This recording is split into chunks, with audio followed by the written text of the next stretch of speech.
In all of recorded galactic history, there had never been a species quite like humans. When the Vextari invasion fleet darkened the skies above Earth's major cities in 2157, they expected the same response they'd received from every other civilization they'd encountered: absolute submission. Their towering crystalline ships had brought countless advanced species to their knees through sheer intimidation alone. But humans just looked up and said, "Well, this is gonna be interesting." I remember watching the footage from that first day, archived in the Coalition archives. The Vextari commander's puzzled expression as he delivered his standard ultimatum of surrender or extinction. The way his mandibles twitched in confusion when, instead of mass panic, humans around the globe simply went about their daily routines. Sure, there was some initial chaos. You can't have giant alien ships appear without causing a few traffic jams.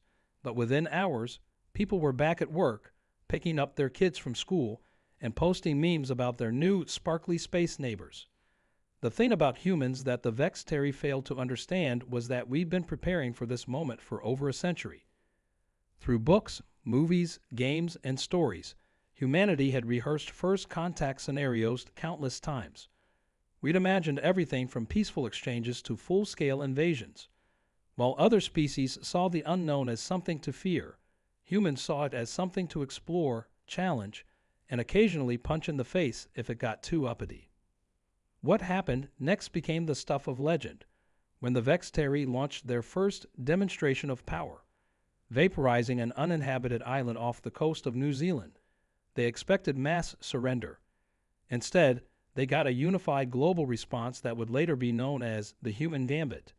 Military forces worldwide didn't cower or launch desperate attacks. They simply maintained defensive positions while civilian governments issued a joint statement that still brings a smile to my face. To our visitors, we acknowledge your technological superiority and capacity for destruction. However, we feel compelled to inform you that humanity has a rather impressive track record of surviving things that should, by all accounts, have wiped us out. We've endured ice ages, plagues, world wars, and reality TV. We're still here. So before you commit to this invasion, we suggest you check your species insurance policy regarding human encounters. The archives show that in the following weeks, while other spacefaring races watched in horror, expecting Earth's imminent destruction, humans continued their bizarre response to cosmic intimidation. Street vendors in Mumbai set up shop directly under Vextari ships, selling invasion special samosas.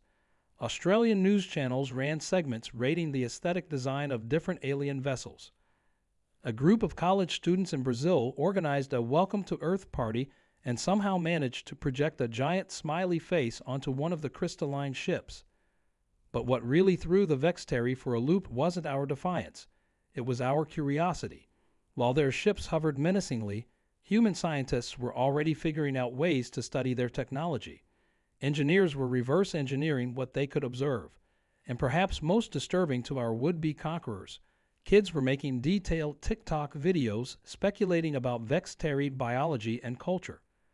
The tension built for nearly a month, creating an unprecedented standoff that had the entire galaxy holding its breath. The Vextari, masters of intimidation, found themselves in uncharted territory.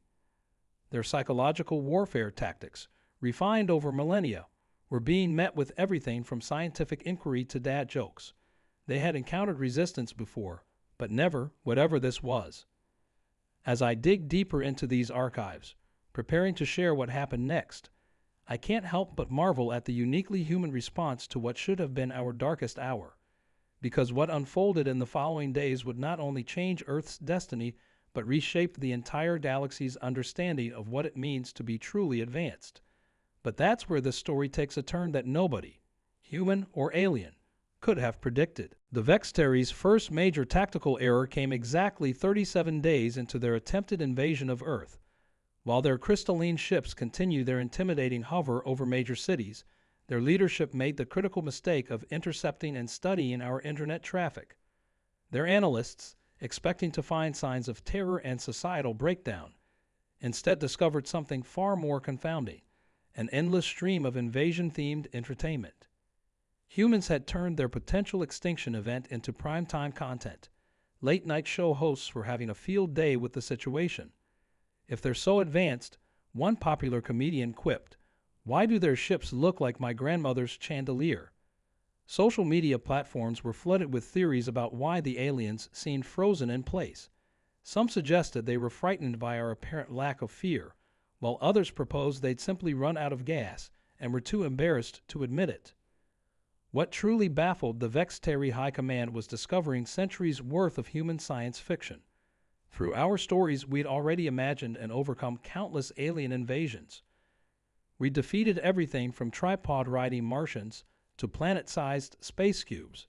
The Vextari discovered, much to their dismay, that they weren't even the most intimidating aliens humanity had conceptualized that week. But beneath the surface of humor and apparent nonchalance, Earth's governments and military forces were executing a carefully coordinated strategy. The Global Defense Initiative, a secret organization that had existed since the 1950s, was finally implementing protocols they'd refined for decades. While civilians kept the aliens distracted with memes and viral videos, the world's brightest minds were working around the clock, studying every aspect of our uninvited guests. A breakthrough came from an unexpected source. Dr. Sarah Chen, a quantum physicist who'd been analyzing the strange light patterns emanating from the Vextari ships, noticed something peculiar. The crystalline structures weren't just for show. They were integral to the aliens' faster-than-light travel technology. Each massive vessel was essentially a giant quantum resonance chamber, capable of bending space-time through precisely controlled light manipulations.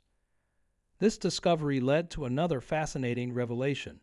The reason the Vextari hadn't actually attacked beyond their initial demonstration wasn't just because of humanity's unusual response. Their ships were literally stuck in place. The quantum fields they used for propulsion had become entangled with Earth's unique magnetic field, creating what Dr. Chen called a cosmic parking brake. The Vextari, too proud to admit their predicament, had been bluffing for weeks while their scientists frantically tried to solve the problem. Their entire invasion strategy relied on the assumption that fear alone would force our surrender before anyone could discover their temporary vulnerability. They hadn't counted on humanity's combination of resilience, curiosity, and what they perceived as madness. Meanwhile, in orbit around Earth, another drama was unfolding. The International Space Station, now expanded and upgraded over decades of international cooperation, had become an unexpected observation post. Commander Raj Patel and his crew provided regular updates on subtle changes in the alien ship's behavior. They noticed that the crystalline structures seemed to pulse with different frequencies during Earth's day and night cycles.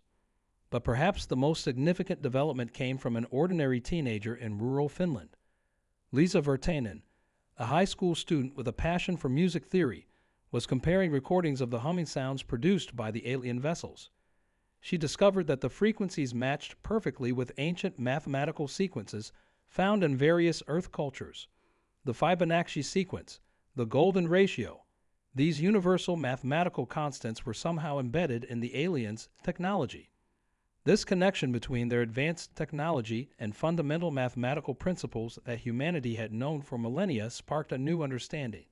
The Vextari weren't as alien as they appeared. Despite their crystalline ships and intimidating presence, they were bound by the same universal laws that governed all life.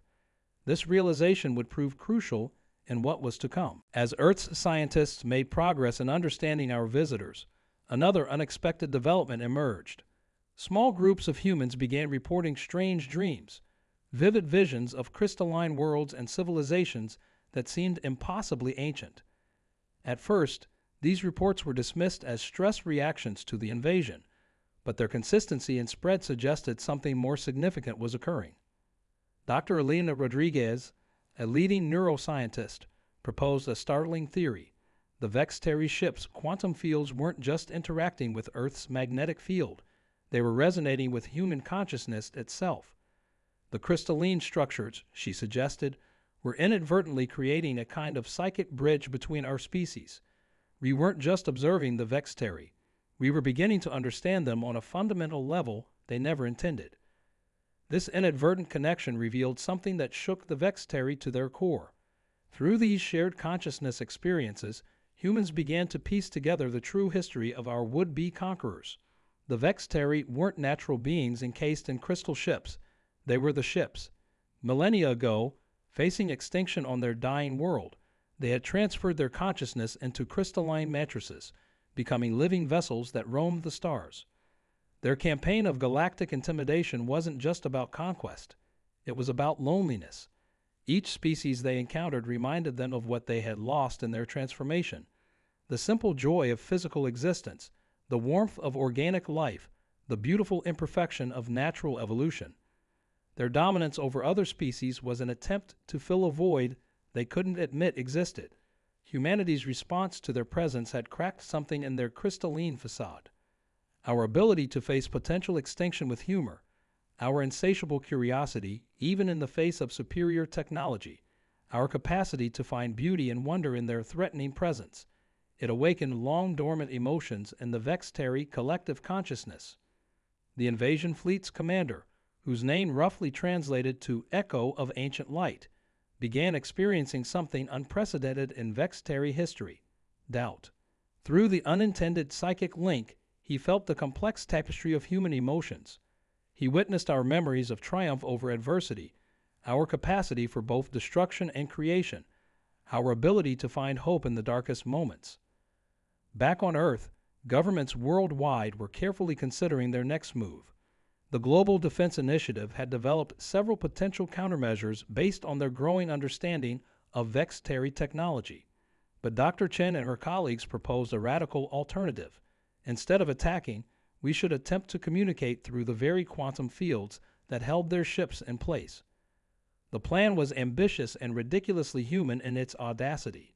Using modified radio telescopes and quantum computers, Earth's scientists proposed to create a harmonic resonance that would speak directly to the crystalline being's core frequencies.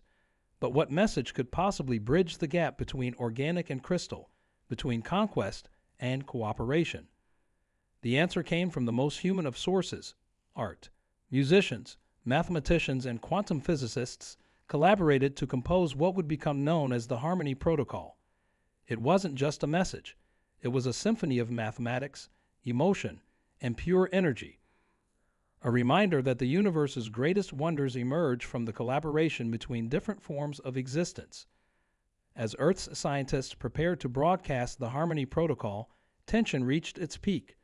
Would this unprecedented attempt at communication succeed, or would it provoke the very conflict we managed to avoid? The fate of humanity hung in the balance, but strangely, fear was not the dominant emotion among Earth's population. Instead, there was an overwhelming sense of curiosity and determination. Military forces remained on high alert, civilians continued their daily lives with remarkable normalcy, and social media buzzed with theories about what might happen next. The world held its breath, not in terror, but in anticipation, because if there's one thing humans had proven throughout this crisis, it was that we faced the unknown not with fear, but with an unshakable spirit of adventure. The moment of truth approached, and with it, a question that would reshape our understanding of life and the universe. What happens when an unstoppable force of cosmic loneliness meets the immovable object of human resilience? The answer would prove more extraordinary than anyone, human or Vextari, could have imagined. The hidden connection between humanity and the Vextari stretched back to the very formation of Earth itself. As scientists delved deeper into the quantum resonance patterns emanating from the alien ships, they discovered something extraordinary in our planet's oldest crystals. Deep within the Earth's crust, in formations dating back billions of years, lay evidence of an ancient relationship between organic and crystalline life. These primordial crystals contained patterns eerily similar to those found in the Vextari ships. Dr. Chen's team discovered that these formations weren't just random mineral deposits. They were the remnants of Earth's first experiments with consciousness. Before organic life emerged from the primordial soup, crystalline structures had developed their own form of awareness. As life evolved, these crystal networks gradually went dormant, but they never truly disappeared. The implications were staggering. Humanity hadn't just evolved alongside these ancient crystal networks. We had been subtly influenced by them. Our brains' neural patterns, our mathematical understanding, even our artistic expressions, all showed traces of this crystalline heritage. We weren't just facing alien invaders, we were confronting a different path our own evolution might have taken. As the day of the Harmony Protocol's broadcast approached, strange phenomena began occurring worldwide. People reported increasingly vivid shared dreams, not just of the Vextaries' past, but of Earth's deep history. Children drew pictures of impossible crystalline cities that matched ancient geological formations. Musicians found themselves humming melodies that perfectly matched the frequencies of the alien ships. The Vextari, too, were experiencing unprecedented changes. Their crystalline forms, once thought to be eternally static, began showing signs of organic-like adaptation. The quantum fields binding them to Earth weren't just a trap. They were triggering an evolution in their consciousness. Some of their younger members began expressing emotions that had been lost to their species for millennia. The Global Defense Initiative's monitoring stations detected subtle shifts in the alien ship's energy signatures. The threatening hum that had originally accompanied their arrival was transforming into something more harmonious. It was as if Earth itself was gradually tuning them to a different frequency. 48 hours before the scheduled broadcast, something unexpected happened. A small crystal formation, no larger than a human hand, emerged from the ground in hundreds of locations simultaneously across the globe. Each crystal pulsed with a soft light that matched both human brain wave patterns and Vextari ship frequencies. Earth, it seemed, was preparing its own contribution to the upcoming dialogue. Commander Echo of Ancient Light, still grappling with his species' first taste of doubt in millennia, made an unprecedented decision. Breaking all Vextari protocols, he initiated direct communication with Earth's leaders. His message was simple but profound. We who forgot how to change seek dialogue with those who never cease changing. The world's response to this first real communication was characteristic of humanity. Within hours, linguists had analyzed the message's structure, philosophers were debating its implications, and social media was flooded with memes about alien poetry. But beneath the humor and analysis lay a growing understanding. This wasn't just about preventing conflict. It was about healing an ancient divide in the evolution of consciousness itself. The day before the Harmony Protocol's activation, Dr. Rodriguez made another breakthrough. The shared dreams weren't just a side effect of the quantum fields. They were glimpses of a potential future. The dreams showed a convergence of crystalline and organic life, not through conquest or submission, but through a symphony of mutual growth and understanding. As final preparations were made, the world held its breath. The Harmony Protocol wasn't just a message or a weapon. It was an invitation to dance with the very forces that had shaped both our species. Global communications networks were ready to broadcast. The International Space Station crew maintained their vigilant watch. Military forces remained on standby, hoping their services wouldn't be needed. In homes and gathering places across Earth, people came together to witness whatever would come next. The curious thing was, despite the immense gravity of the moment, there was an almost festive atmosphere. Humans, true to form, had organized end-of-invasion parties. Street vendors still sold their alien-themed snacks. Children played games imagining themselves as crystal beings learning to be human again. The Vextari ships, once menacing in their stillness, now seemed to pulse with anticipation. Their crystalline surfaces reflected Earth's sunlight in ever-changing patterns, creating displays that looked remarkably like the aurora borealis. It was as if they were trying to remember how to speak in the language of natural beauty. Just minutes before the scheduled broadcast, Dr. Chen made one final adjustment to the Harmony Protocol. Inspired by the emergence of the Earth crystals, she incorporated their frequencies into the transmission. The result was something entirely new, a symphony that combined mathematical precision with organic chaos, crystalline permanence with human adaptability. As the moment of broadcast approached, a strange calm settled over the planet. Even the most skeptical observers could sense that something unprecedented was about to occur. The quantum field surrounding Earth had reached a state of perfect resonance, like an orchestra waiting for the conductor's signal. In the control room, Dr. Chen's team initiated the final countdown. The Harmony Protocol was about to begin its transmission, carrying with it humanity's greatest strengths, our creativity, our resilience, our ability to find connection even in the most unlikely places. But no one could have predicted what happened in the seconds before the broadcast began. 3 seconds before the Harmony Protocol's activation, every electronic device on Earth went dark.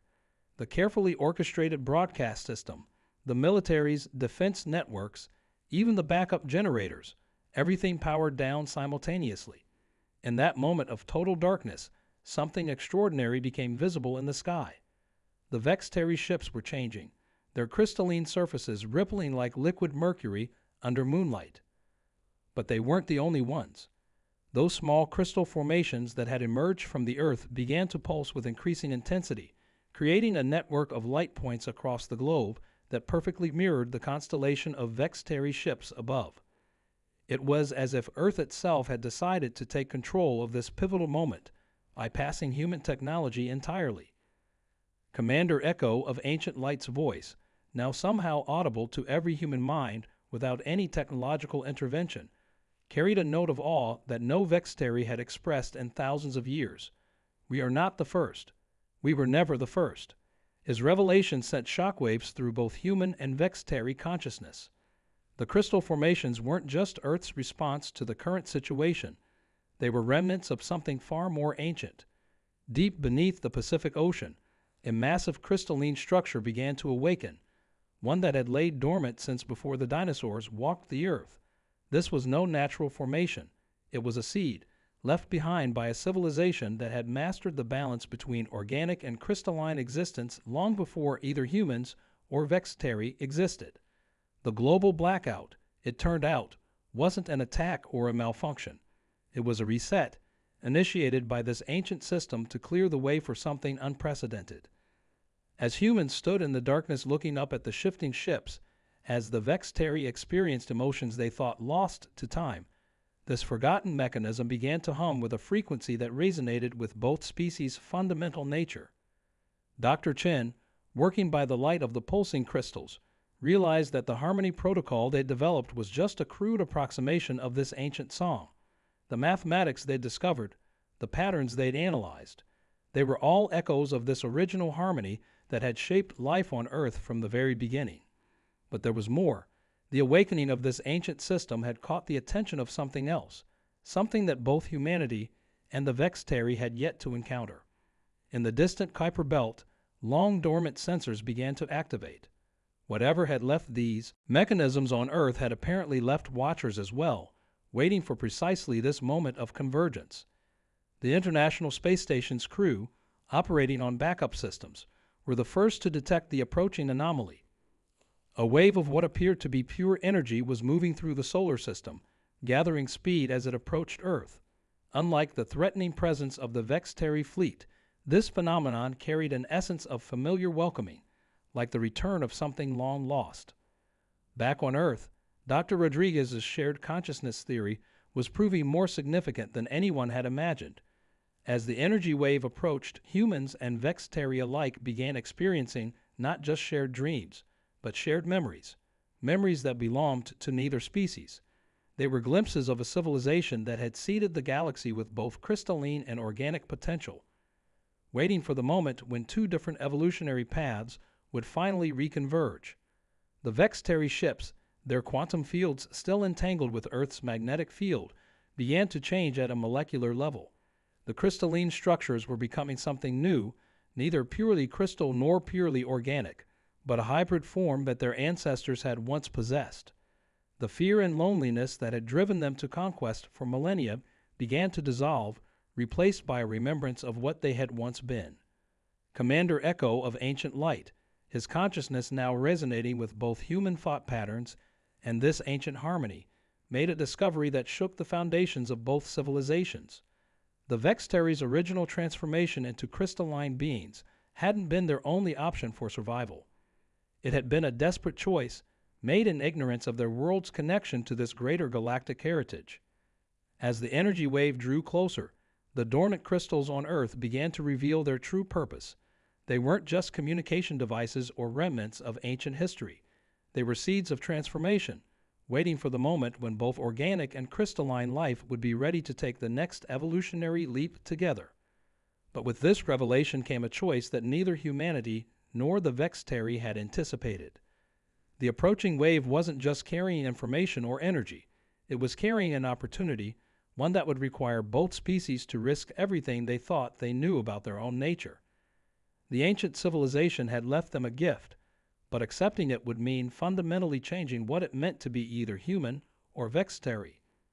The decision would have to be made within minutes of the wave's arrival. Yet remarkably, in these moments of ultimate tension, humans continued to display their unique character. Social media platforms, running on the crystalline network that had replaced traditional electronics, were filled with polls about whether to evolve or not evolve. Someone had already created a meme comparing the situation to choosing software updates, and it was going viral even as the fate of both species hung in the balance. As the wave entered the outer reaches of Earth's atmosphere, humanity faced its greatest test. We had survived ice ages, wars, plagues, and reality TV, but were we ready to embrace an evolution that would rewrite the very definition of human consciousness? The Vextari, who had fought so hard to preserve their crystalline existence, faced an equally momentous choice. Could they remember how to change? The answer lay in the next few moments. As the wave of transformation approached Earth's surface, carrying with it echoes of a civilization that had mastered the art of being both solid as crystal and fluid as life itself. Whatever choice was made would reshape not just our world, but our understanding of consciousness throughout the galaxy. As the transformative wave descended through Earth's atmosphere, something unprecedented occurred. The ancient crystalline network, spanning both Earth's surface and human consciousness, began to resonate with a frequency that matched human laughter. Not just any laughter. It was the pure, uninhibited joy of children playing, the kind of sound that carried no fear of the unknown, only wonder and possibility.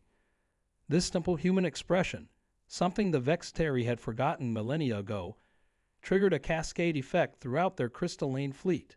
Their ships, once rigid and geometric, began to pulse with new life, their surfaces flowing like liquid starlight. Commander Echo of Ancient Light, for the first time in thousands of years, experienced something he had thought lost forever, the sensation of tears, not of sorrow, but of profound recognition. The wave wasn't just carrying information or energy, it was carrying memory. Not personal memories, but the memory of life itself, the billion-year story of how consciousness had evolved from the first crystalline formations to the complex dance of organic thought. As it washed over Earth, humans and Vextari alike realized that the choice they faced wasn't about changing what they were, it was about remembering what they had always been.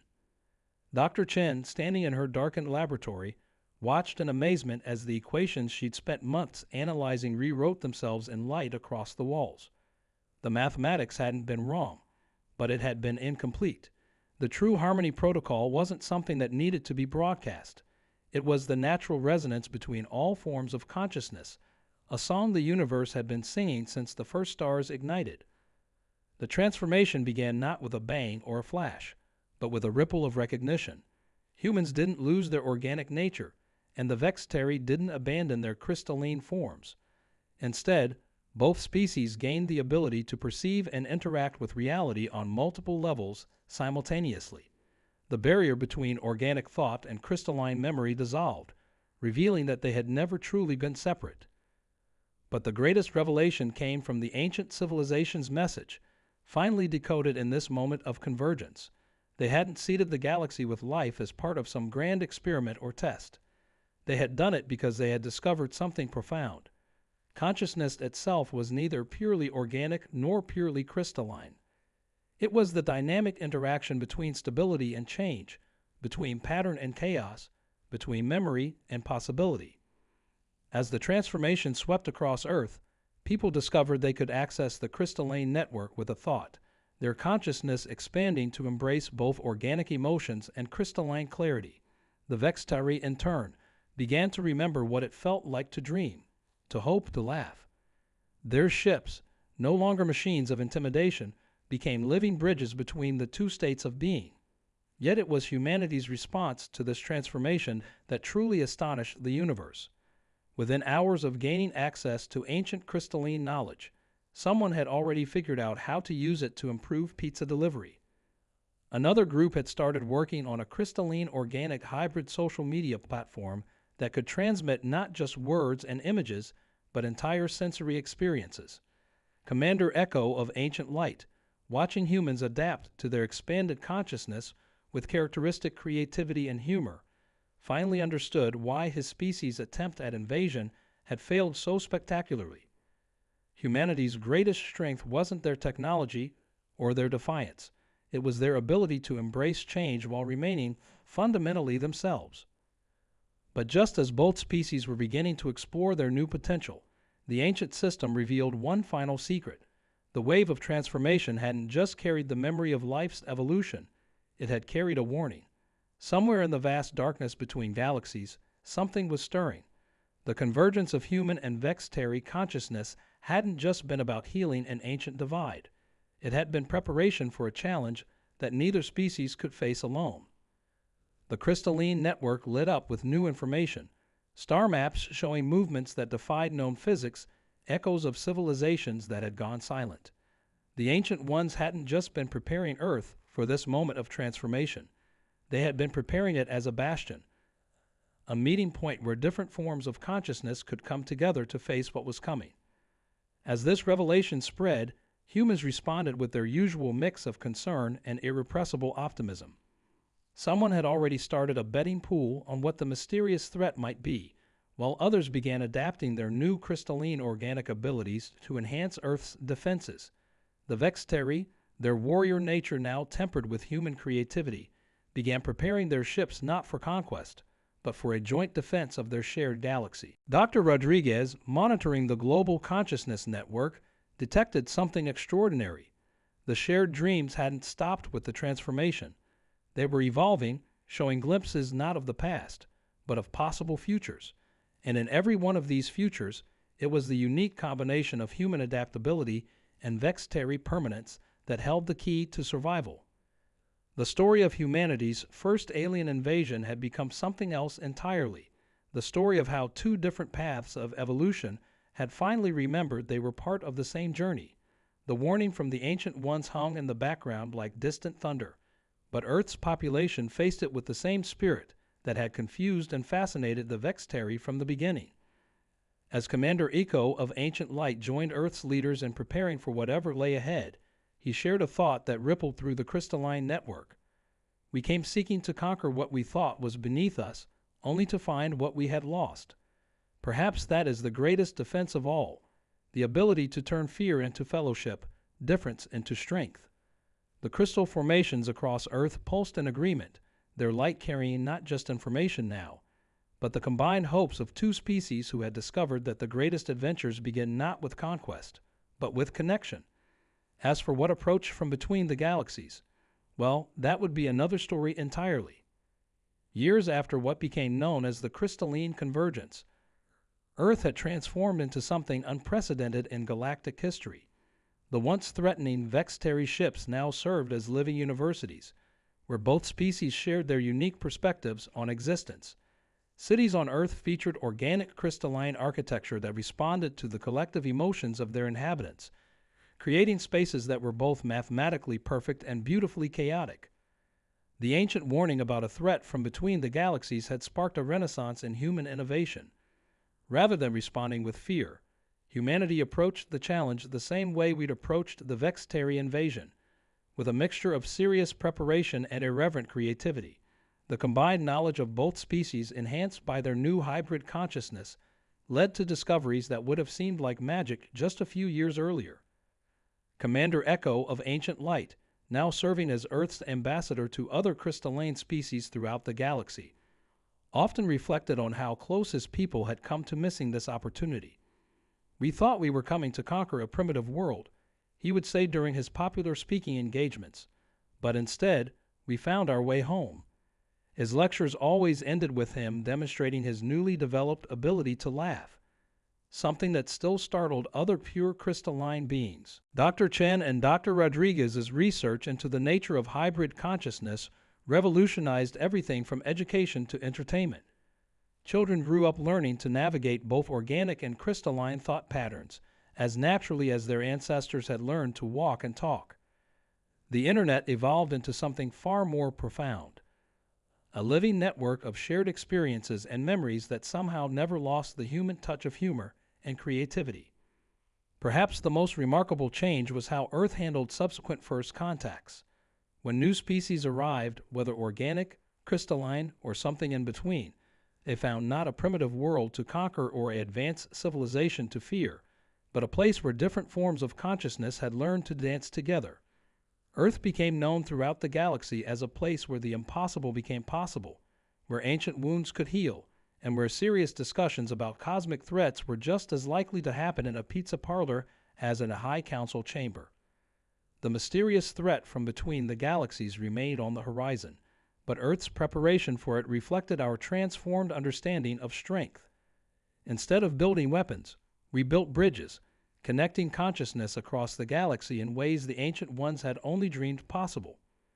When the threat would finally arrive, it would face not just humanity, not just the Vextari, but a galaxy that had learned from Earth's example that diversity of consciousness was the ultimate defense. As for those first crystals that emerged from Earth's crust during the convergence, they became known as the laughter stones, still resonating with that first moment when human joy cracked open the barrier between organic and crystalline existence. Parents would take their children to touch them, experiencing echoes of the day when humanity faced the unknown and, instead of cowering, chose to embrace it with open arms and ready wit. Looking back on those tense days when crystalline ships darkened Earth's skies, it's clear that what seemed like an invasion was actually an invitation, not just to evolve, but to remember who we had always been. A species that faced the darkness not with fear, but with curiosity, creativity, and an inexhaustible capacity for finding light in the most unexpected places.